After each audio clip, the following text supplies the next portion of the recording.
अपना first chapter अपन पढ़ रहे secretarial practice standard 12। अपना first chapter है इंट्रोडक्शन टू कॉर्पोरेट फाइनेंस।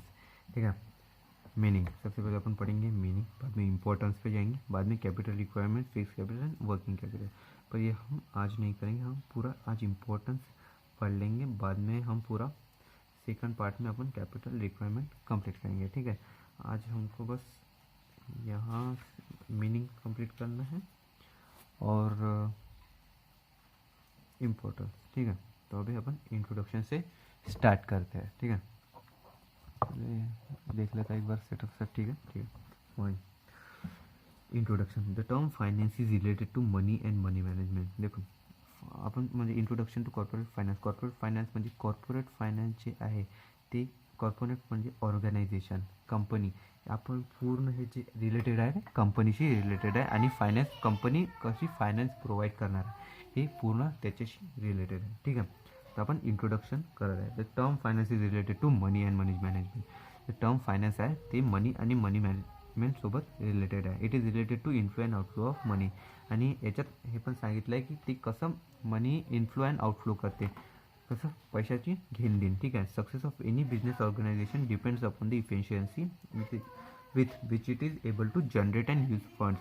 आता सक्सेस जे आहे कोणत्या बी बिझनेस ऑर्गनायझेशनची सक्सेस आहे ते त्यांच्या क्षमतेवर डिपेंड आहे की ते कशा प्रकारे जनरेट करत आहे फंड्स त्यांचे. ठीक आहे, आणि यूज करत आहे.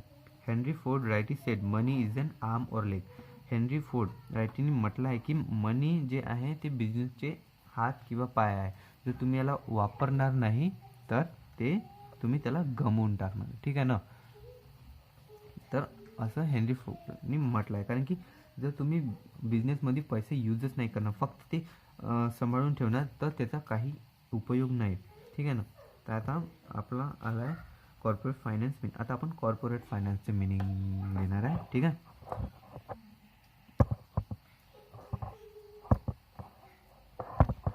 Corporate finance. ठीक आहे, corporate finance. Corporate finance deals with the raising and using of finance by corporation. Corporate finance जे आहे ते कॉर्पोरेशनचे जे रेजिंग आहे, म्हणजे कॉर्पोरेशन जे फायनान्स कॉर्पोरेशनचे जे पैसे आहे ते कसे रेज करायचे आणि यूज करायचे याच्याबद्दल आहे. ठीक आहे, it deals with financing the activities of the corporation. आणि त्यांचं कार्य काय आहे की कॉर्पोरेशनचे जे ॲक्टिव्हिटीज आहेत त्यांना पैसे देणं, म्हणजे त्यांना जर पैशांची गरज असेल त्यांना पैसे प्रोव्हाइड करणं. ठीक आहे, जसं कॅपिटल स्ट्रक्चर आणि मेकिंग इन्व्हेस्टमेंट डिसिजन आणि इन्व्हेस्टमेंट डिसिजन, कारण की खूप सारे अशी इन्व्हेस्टमेंटचे डिसिजन आहे ते घेणं. ठीक आहे, हे कॉर्पोरेट फायनान्सचे काम आहे, मतलब मिनिंग आहे. ठीक आहे, की कॉर्पोरेट फायनान्स करते का. ठीक आहे, डेफिनेशन. आता आपण मिनिंगची डेफिनेशन, हे जे मिनिंग आहे आता त्याची डेफिनेशन बघणार आहे. ठीक आहे, एक मिनिट. ठीक आहे, ओके फाईन.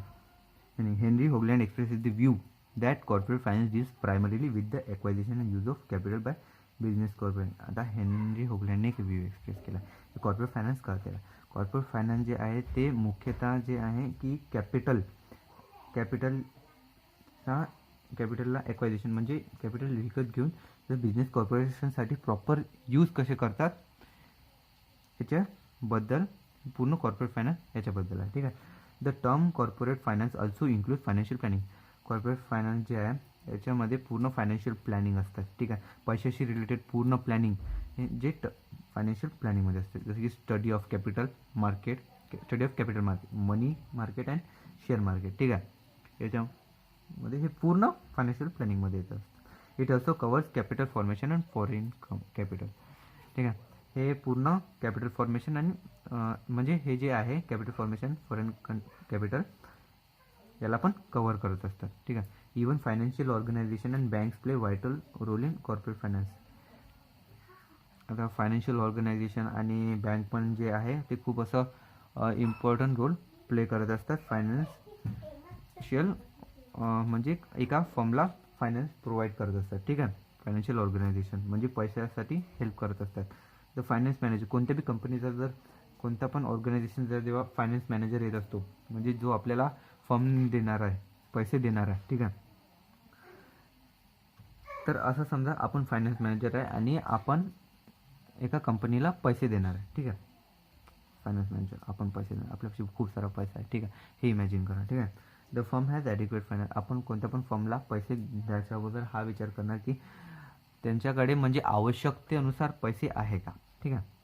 आणि they are using the right source of fund that have minimum cost. आणि ते जे आहे प्रॉपर म्हणजे कोणत्या पण गोष्टीची जे त्यांना प्राईस, जर ते जास्तची प्राईस देत असणार तर त्यांचे पैसे वेस्ट जाणार आहे, ठीक आहे. पण तेच जर ते गोष्ट प्रॉपर प्राईजमध्ये घेत आहे किंवा त्या प्राईसपेक्षा कमी प्राईजमध्ये घेत आहे तर त्यांच्या कंपनीसाठी प्रॉफिटेबल असू शकते. आणि the firm utilises raise funds effectively. आणि जे ज्यांना आपण पैसे देणार ते आपल्या फर्मला वाढलेले पैसे जे आहे रेस्ड फंड्सला बरोबर युटिलाइज करत आहे का, प्रॉपर यूज करत आहे का, ठीक आहे. हे पण बघायचं असतं. They are generating maximum returns for its owner. आणि ते हे पण बघत आहेत आपल्याला हे पण बघावं लागेल की ते जे आहे ते जास्तीत जास्त रिटर्न जे आहे आपल्या ओनरसाठी जनरेट करत आहे का, ठीक आहे. The following two decision are the basis of corporate finance. आणि आता जे पुढचे जे 2 डिसिजन आहे ते कॉर्पोरेट फायनान्सचे बेसिस आहे, म्हणजे इम्पॉर्टंट डिसिजन आहे, फायनान्सिंग डिसिजन आहे. फर्स्ट जे आहे फायनान्सिंग डिसिजन आणि सेकंड जे आहे ते आहे इन्व्हेस्टमेंट डिसिजन. इन्व्हेस्टमेंट डिसिजन जे आहे खूप इम्पॉर्टंट असते, ठीक आहे. तर फायनान्सिंग डिसिजन आपण स्टार्ट करायचं. The business firm has access to capital market to fulfil its financial needs. आता बिझनेस फर्मला जेव्हा फायनान्शियल नीडची गरज असणार, ठीक आहे. पहिली गोष्ट एका बिझनेस ऑर्गनायझेशनला खूप सारे वेज असते ज्याच्या थ्रू ते फंड्स जमा करू शकते, पैसे जमा करू शकते. तर त्याच्यातला एक फर्स्ट वे आहे की ते कॅपिटल मार्केटमध्ये जाऊन आपले शेअर इश्यू करू शकते, शेअर विकू शकता आणि जे आपले शेअर होल्डर्स आहेत त्यांच्याकडून पैसे घेऊन ते आपले नीड फुलफिल करू शकतात. The firm has multiple choices. जसं मी सांगितलं की फर्मकडे मल्टिपल चॉईसेस असतात, ठीक आहे, स्वतःला फायनान्स करण्यासाठी. The firm can choose whether it wants to raise equity capital or डेब्ट कॅपिटल. आता फर्म स्वतः चूज करू शकतात की त्यांना इक्विटी कॅपिटल वाढवायचं आहे की डेब्ट कॅपिटल वाढवायचं आहे. इक्विटी कॅपिटल जे आहे ते शेअर होल्डर्सला म्हणजे शेअर विकून येणारा कॅपिटल आहे त्याला इक्विटी कॅपिटल म्हणतात. आणि डेब्ट कॅपिटल जे आहे एका डेब्ट कॅपिटलमध्ये जे असते आपल्याला एका टाईम पिरियडमध्ये पैसे वापस द्यायचे असते, म्हणजे लोन टाईप आहे, ठीक आहे. तर डेब्ट कॅपिटलमध्ये firm can even opt for bank loan, public deposits, debentures. आता फर्म जे आहे ते अप्लाय करू शकतं, बँक लोनसाठी पण अप्लाय करू शकते, पब्लिक डिपॉझिटसाठी पण अप्लाय करू शकतात आणि डिबेंचर्ससाठी पण अप्लाय करू शकतात, ठीक आहे.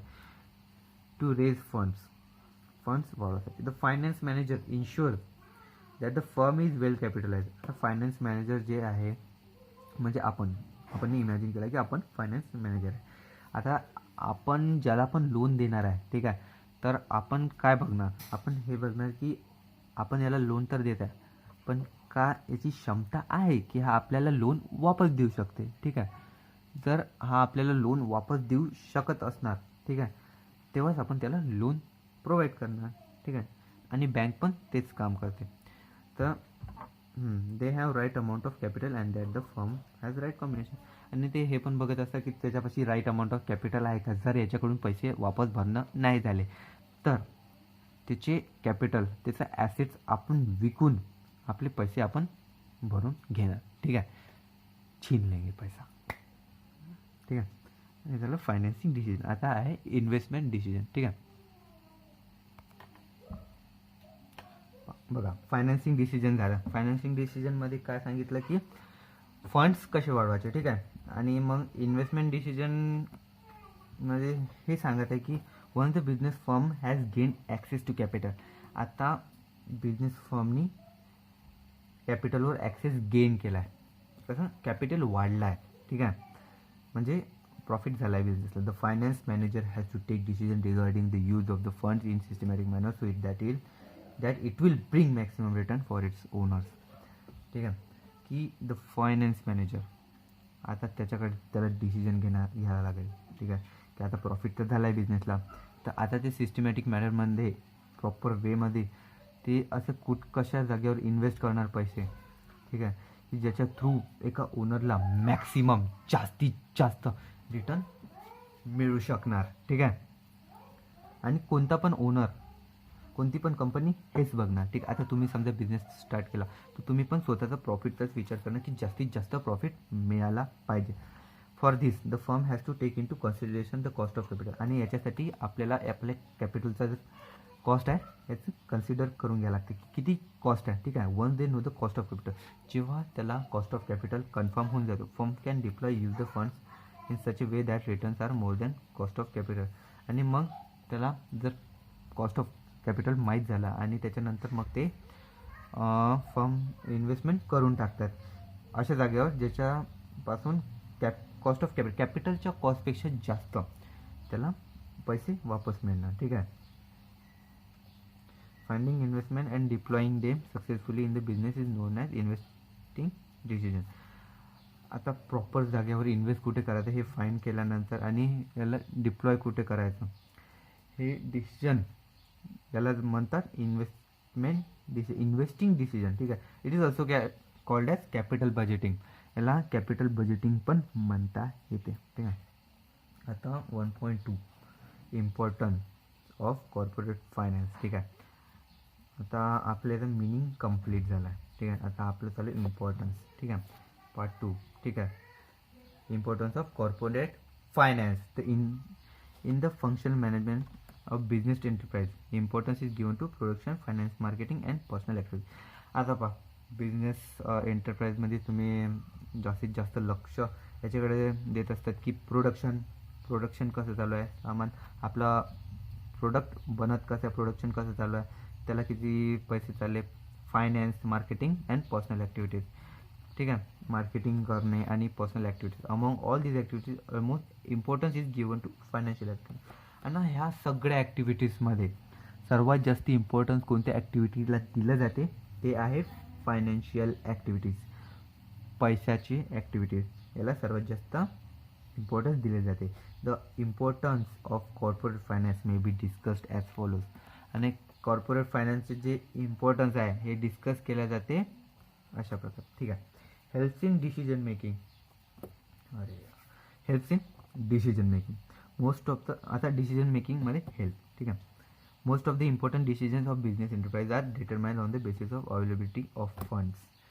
आता मोस्ट ऑफ द महत्त्व म्हणजे एकदम बहुत जास्त सिरियस डिसिजन जे आहे ते कशाच्या भरोश्यावर घेतल्या जाते की आपल्यापाशी किती पैसा आहे, आत्ताच्या करंट टाईमला आपल्यापाशी किती पैसा आहे ह्या गोष्टीला कन्सिडर करून इम्पॉर्टंट डिसिजन घेतले जाते. It is difficult to perform any function of business enterprise independently without finance.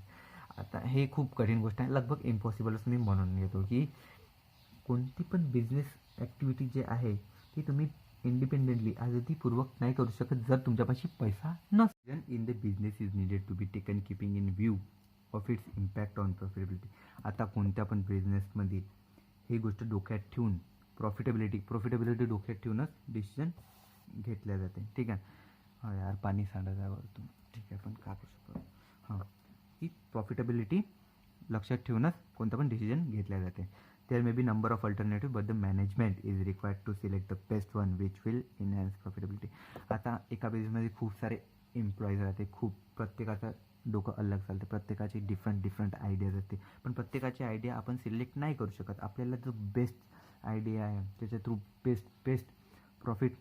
जास्तीत जास्त प्रॉफिट मिळू शकतं, तोच आपण आयडिया चूज करणार.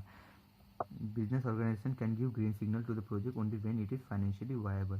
आता बिझनेस ऑर्गनायझेशन कोणत्या पण प्रोजेक्टला तेव्हाच ग्रीन सिग्नल देणार.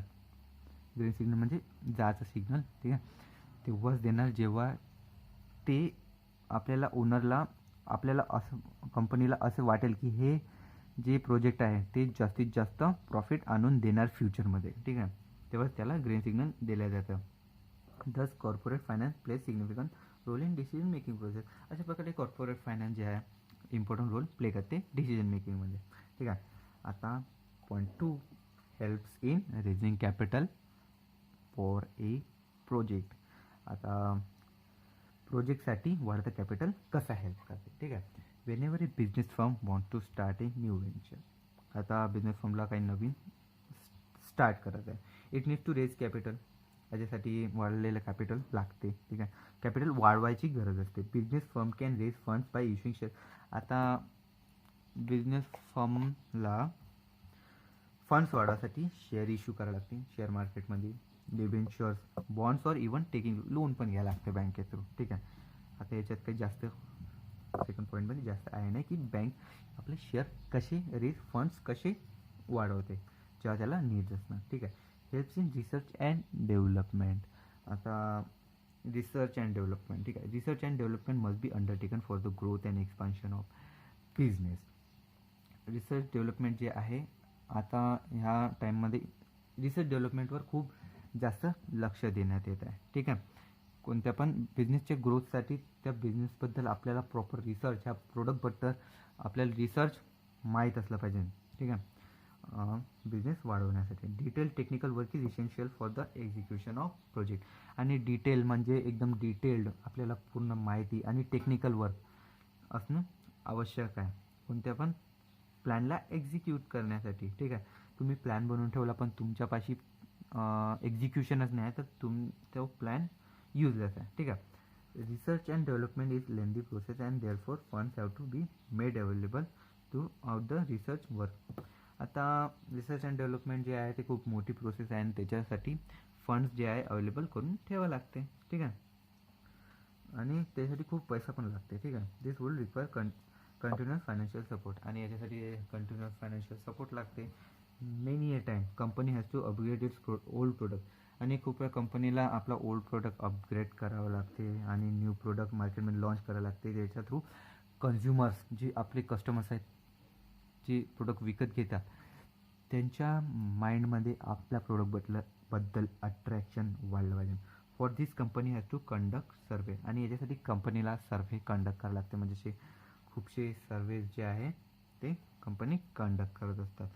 Market analysis. मार्केटबद्दल ॲनालिसिस करते की मार्केटमध्ये कोणता प्रोडक्ट चालत आहे, कशा प्रकारे प्रोडक्ट चालत आहे, म्हणजे कशाची डिमांड आहे मार्केटमध्ये. ठीक आहे. Etcetera which again requires financial support. आणि याच्यासाठी पण फायनान्शियल सपोर्ट लागतोच. ठीक आहे. पैसा जे आहे प्रत्येक जागावर लागतो. प्रत्येक जागावर पैसा इज पैसा. ठीक है. तुम सब्सक्राइब करोगे तुमको प्रॉफिट आएगा, तुम्हारे पास ये तुमको पूरा समझ जाएगा. पैसा मेरे को भी थोड़ा मिल जाएगा. अभी मैं भी 12वीं में हूँ, मेरे को भी एग्ज़ाम देना है पर मैं सिखा रहा क्यों, मेरे को थोड़ा समझ में आएगा. मैं अगर तुमको सिखाऊंगा. हेच मी मराठीत म्हटलं असं पण थोडा कूल नाही वाटत पण मराठी सर्वात कूल लँग्वेज आहे. Helps in smooth running of business firm. आता स्मूथ रनिंग. आता बिझनेसची स्मूथ रनिंग कशी होते, कोणती गोष्ट बिझनेसच्या स्मूथ रनिंगसाठी हेल्प करते. ठीक आहे. Smooth flow of corporate finance is needed to save so that salaries of employees are paid on time. आता एम्प्लॉयची सॅलरी पेड करायसाठी स्मूथ फ्लो पाहिजे. म्हणजे एकदम असं प्रत्येक काम कुठे अडकलं नाही पाहिजे. ठीक आहे ना. प्रत्येक काम एकदम असं स्मूथ वर्क झालं पाहिजे. एकदम स्मूथ असं ऑइल टाकलं नाही. स्मूथ वर्क झालं पाहिजे. जर कुठे काम अटकलं तर ते काम स्मूथ होऊन आवाज येणार सायकल टाईप असं मी जस्ट समजून सांगायचं की टायमावर प्रत्येक गोष्ट टायमावर झाली पाहिजे. Loans are cleared on time. Raw material is purchase whenever require. जेव्हा पण रॉ मटेरियलची गरज पडेल तेव्हा ते विकत घेण्यात आले पाहिजे. ठीक आहे. Sales promotion of existing products is carried out smoothly. आणि आपण कोणता नवीन प्रोडक्ट घेतला की जुना पण जर प्रोडक्ट असला त्याचं प्रमोशन आपण कशा प्रकारे करत आहे आणि ते कसं वर्क करत आहे याच्या थ्रू पण आपलं स्मूथ वर्क डिपेंड करते. And new products can be launch effectively. आणि नवीन प्रोडक्ट जे आहे ते पण बराबर मतलब म्हणजे ते कसं आता सांगितलं होतं ना मी की डिटेल एक्झिक्युशन त्याच्या थ्रू इफेक्टिवली लॉन्च झालं पाहिजे. पण हे कधी पॉसिबल असणार जेव्हा आपण रिसर्च करणार त्या गोष्टीबद्दल. ठीक आहे. आता 5th पॉईंट आहे brings coordination between various activities. ठीक आहे. 5th point brings coordination between various activities. Various activity खूपशा ॲक्टिव्हिटीजमध्ये ताळमेळ कसे आणणार. ठीक आहे. Brings coordination. Corporate finance plays significant role in control and coordination of all activities in an organisation. Corporate finance जे आहे हे खूप सिग्निफिकंट म्हणजे इम्पॉर्टंट रोल जे आहे प्ले करते कोऑर्डिनेशन ताळमेळ बिझनेस ऑर्गनायझेशनमध्ये कंट्रोल आणि ताळमेळ आणण्यासाठी. ठीक आहे. कॉर्पोरेट फायनान्स कारण पैसा आहे तसं ताळमेळ For example, production will suffer if finance department does not provide adequate finance to the for the purchase of raw materials and meeting other day to day finance requirement. ठीक आहे. जर production will suffer, finance department ना जर पैसे provide नाही केले, adequate finance जर गरजेनुसार पैसे प्रोव्हाइड नाही केले तर आपल्याला रॉ मटेरियल परचेस करायला त्रास जाणार आणि meeting other day to day financial requirement आणि अदर डे टू डे म्हणजे दैनंदिन गरजेनुसार जे आपल्याला खर्च लागतो तो जर नाही भागला तर स्मूथ रनिंग नाही होणार. ठीक आहे, ठीक आहे. Smooth requirement for smooth running production unit, तर ते म्हणजे डिफिकल्ट जाणार. Due to this sale will also suffer, आणि त्याच्यातून सेल बी सफर होणार, सेल कमी होणार. Consequently the income concern as well as rate of profit will be affected, आणि प्रॉफिटचा जो रेट आहे तो पण अफेक्ट होणार. ठीक आहे, एवढं मोठा प्रॉफिट येत होता एवढा आणि आता एवढंच येणार, कारण की स्मूथ रनिंगच नाही आहे ना. कॉर्पोरेट फायनान्स पैसे कमाने के लिए भी पैसा लगता है. ठीक है. Thus, efficiency of every department depends upon the effective financial management. आता efficiency क्षमता thus efficiency of every department, प्रत्येक डिपार्टमेंट जी क्षमता आहे depends upon the effective financial management. आता तुमची पैशाची मॅनेजमेंट जी कशी चालू आहे याच्यावर डिपेंड करते. ठीक आहे, समजले. पैसा फायनान्शियल मॅनेजमेंटवर डिपेंड आहे. Promotes expansion and diversification. Diversification म्हणजे विविधीकरण, एक्सपान्शन म्हणजे एक्सपांड करणे. एक्सपांड. ठीक आहे. Modern machines and modern techniques are required for expansion. आता पहा, वर्ल्ड इज ग्रोईंग तर मॉडर्न मशीन लागतात, मॉडर्न टेक्निक लागतात एक्सपांड करायसाठी. ठीक आहे. कॉर्पोरेट फाइनेंस, अगर मॉडर्न मशीन नहीं होगी तो अपन पीछे रह जाएंगे. Corporate finance provide money to purchase modern machines. Corporate finance जे आहे ते मनी प्रोव्हाइड करते मॉडर्न टेक्नॉलॉजी घ्यायसाठी. ठीक आहे. देअरफॉर फायनान्स बिकम मॅन्डेटरी, आणि त्याच्यामुळे फायनान्स जे आहे आवश्यक होऊन जाते. ठीक आहे. डिपार्टमेंट डिपेंड्स नाही. Diversification of A company. कंपनीचं डायव्हर्सिफिकेशन म्हणजे विविधीकरण. ठीक आहे. विविधीकरण ऑफ ए कंपनी. कंपनी मोठी नाही होऊ शकत जर फायनान्स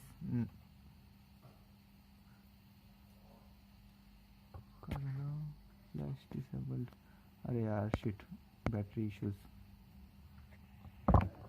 ठीक आहे. कंपनी प्रोग्रेस नाही करू शकणार. ठीक आहे. जर फायनान्सचा प्रॉब्लेम असेल, कंपनीकडे पैसा नसणार तर कंपनी प्रोग्रेस नाही करू शकणार. ठीक आहे. सॉरी भाई लोग, हे काय झालं होतं, फोनची चार्जिंग उतरली होती म्हणून थोडासा प्रॉब्लेम झाला होता, आणि चार्जिंग उतरलीच्यानं फ्लॅशलाईट बंद झाला होता म्हणून कंटिन्यू नाही करता आलं. पण आता ठीक आहे, आता कंटिन्यू करतो 2 घंट्यानंतर. ठीक आहे. Managing risk. May be managing रिस्कच चालू होतं आपलं, का झालं पण होतं माहीत नाही, पण कंटिन्यू करून टाकतो. Managing risk. Company has to manage several risk such as sudden fall in sales, loss due to natural calamity, loss due to strike. Company जे आहे, ठीक आहे, कंपनीला खूप सारा रिस्क असते. ठीक आहे. खूप सारे रिस्क असल्यामुळे सेल्समध्ये सडन फॉल होऊन जाते, सेल्स घसरून जाते. ड्यू टू नॅचरल कॅलेमिटी म्हणजे असं तुफान आला, भूस्खलन, धरती गिरती हालायला लागली. ठीक आहे. असं बहुत काही असं झालं. ठीक आहे. आणि strikes, loss due to strikes. Strike म्हणजे आता संप, दंगे, त्याच्यात त्यांनी जे रिस्क आहे त्याला कंपनीला ते रिस्क टू मॅनेज करायला लागते. Company needs financial aid to manage such risk. आता अशा रिस्क पासून मॅनेज करायसाठी कंपनीला जे आहे फायनान्शियल एड पाहिजे असते, म्हणजे फर्स्ट एड टाईप पैशाचा सहारा लागत असतो. ठीक आहे. Replace old asset. ठीक आहे. Replace old asset. Assets such as plant and machinery become old and outdated over the years. They have to be replaced by new assets. Finance is required to purchase new assets. Assets such as plant and machinery. हाँ, focus यार focus hill जा रहा मेरा, लक्ष केंद्रित नाही होता. ठीक आहे. रिप्लेस, पाऊसही चालू आहे, पाणी सांगत आहे वरतून डोक्यावर. Replace old assets such as plant and machinery. जे मोठे मोठे ॲसेट्स आहे आपल्या गावामध्ये factory type become old and outdated. Old झाले, ठीक आहे, आउटडेटेड झाले. आता न्यू जनरेशन वर्षानुवर्ष ते आउटडेटेड होऊन जातं, म्हणजे old fashion type. They have to be replace by new assets. आता जमाना आला आहे की न्यू ॲसेट्स आणायचा. ठीक आहे. न्यू ॲसेट्स इन तर कंपनी अजून प्रोग्रेस होईल. ठीक आहे, अजून progress. Finance is required to purchase new asset. आता फायनान्स, पैसा हर जगह पे.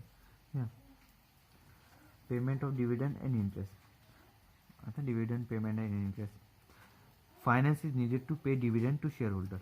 डिविडेंड काय? डिविडेंड म्हणजे प्रॉफिट, कंपनीला शेअर्स सेल करून जे फायनान्शियल लोन घेते, म्हणजे कसं शेअर होल्डर्सला शेअर केल्यानंतर शेअर होल्डर्सकडून जे पैसे मिळतात आपल्याला, आणि त्याच्या थ्रू कंपनीला हेल्प होते, आणि कंपनी प्रॉफिट घेते, खूप मोठा प्रॉफिट घेते, आणि त्या प्रॉफिटचा थोडासा हिस्सा शेअर होल्डर्सला मिळते, त्याला डिव्हिडंड म्हणतात. इंटरेस्ट टू क्रेडिटर्स म्हणजे आपण उधार घेतला, ठीक आहे, म्हणजे आपली लायबिलिटी आहे की समोरच्याला पैसे देणे, त्याच्यात थोडासा इंटरेस्ट. आणि बँक्स एक्सेट्रा. बँक्सवर पण payments of taxes, fees. Company has to pay taxes. कंपनीला टॅक्सेस पे करायला लागते to government, such as income tax, goods service tax, GST, and fees to register of companies on various occasions. आता प्रत्येक ओकेजनवर काही register company fees द्यायला लागते. Finance is needed for paying these taxes and fees. आता त्याच्यासाठी बी finance लागते, असे बोर्डचे. तर मी काय म्हणतो ते, आपण जे आहे आता हे चॅप्टर कंप्लीट व्हायचा आपला पूर्ण. हे काय कंप्लीट झालं आहे, एक मिनिट जस्ट रिटन टॅब.